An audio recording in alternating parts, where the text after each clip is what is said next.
जहरीला पदार्थ का सेवन करने से 15 वर्षीय नाबालिग बच्ची की इलाज के दौरान मौत हो गई। पुलिस ने शव का पंचनामा तैयार करने उपरांत पोस्टमार्टम हेतु भेजा है।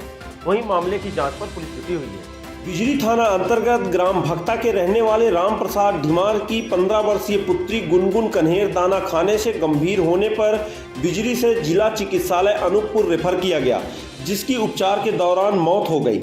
पुलिस ने जानकारी देते हुए बताया कि बिजली थाना अंतर्गत भक्ता गांव के समना टोला निवासी राम प्रसाद ढिमार की 15 वर्षीय पुत्री गुनगुन ढिमार, जो बिजली में कक्षा 10वीं में अध्ययनरत रही है, गुरुवार को स्कूल जाने बाद घर नहीं लौटी, जिसकी परिजनों द्वारा तलाश किए जाने पर रविवार की शाम खोजबीन कर उसे घर लाया गया, जो सोमवार को अज्ञात कारणों से कन्हेर दाना सेवन करने बाद देर रात मां को उल्टी करने, पेट दर्द करने की शिकायत पर उसने कन्हेर दाना खा लेने की बात बताई, जिस पर परिजनों द्वारा बिजली अस्पताल में भर्ती कराया गया। मरीज की गंभीर स्थिति को देखते हुए जिला चिकित्सालय अनूपपुर रेफर किया गया, जहां मंगलवार की सुबह 8 बजे उपचार के दौरान बालिका की मौत होने पर ड्यूटी डॉक्टर की सूचना के आधार पर जिला अस्पताल पुलिस द्वारा मृतका के शव का पंचनामा कर डॉक्टर टीम के शव परीक्षण करने बाद शव के अंतिम संस्कार हेतु परिजनों को सौंपकर जांच प्रारंभ की गई है। हालांकि परिजनों का कहना है कि ना तो बच्ची को किसी ने कुछ कहा था, ना ही डांट फटकार लगाया था। आखिर बच्ची ने क्यों कन्हेर दाना खाकर अपनी जीवन लीला समाप्त की, समझ से परे नहीं है। परिजन भी इस बात को लेकर चिंतित है।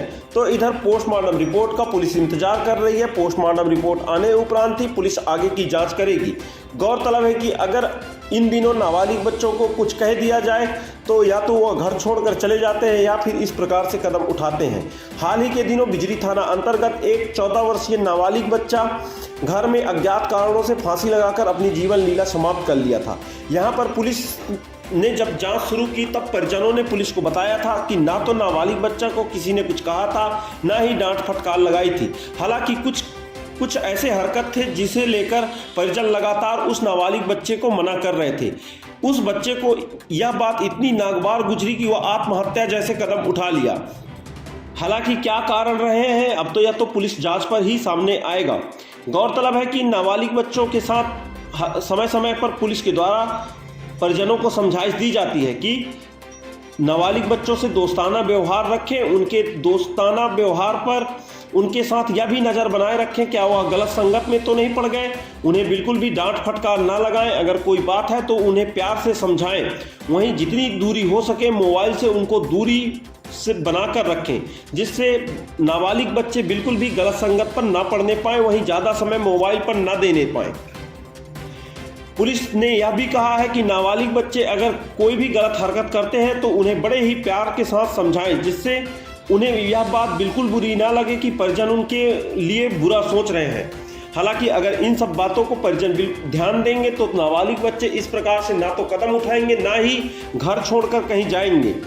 अक्सर देखा जाता है कि परिजन उनके हित के लिए ही कोई बात कहते हैं, लेकिन नाबालिग बच्चों को वह बात इतनी नागवार गुजरती है कि उन्हें बुरा लगता है। बुरा लगने उपरांत नाबालिग बच्चे या तो घर छोड़कर जाते हैं या फिर फांसी लगाकर आत्महत्या जैसे या फिर जहरीला पदार्थ खाकर आत्महत्या कर लेते हैं। हालांकि कुछ भी हो, इसकी पूरी नुकसान परिजनों को ही उठाना पड़ता है। इसलिए परिजनों को भी सारी चीज़ें सोच समझकर ही नाबालिग बच्चों के साथ व्यवहार करना चाहिए। अगर नाबालिग बच्चों के साथ परिजन भी अच्छा व्यवहार रखेंगे तो इस प्रकार से घटना घटित नहीं होने पाएगी। हालांकि जैसे ही पुलिस के पास कोई भी नाबालिग बच्चों से संबंधित जानकारी पहुंचती है या शिकायत पहुंचती है तो तत्काल ही पुलिस के द्वारा भी गंभीरता से मामले की जांच कर निराकरण किया जाता है।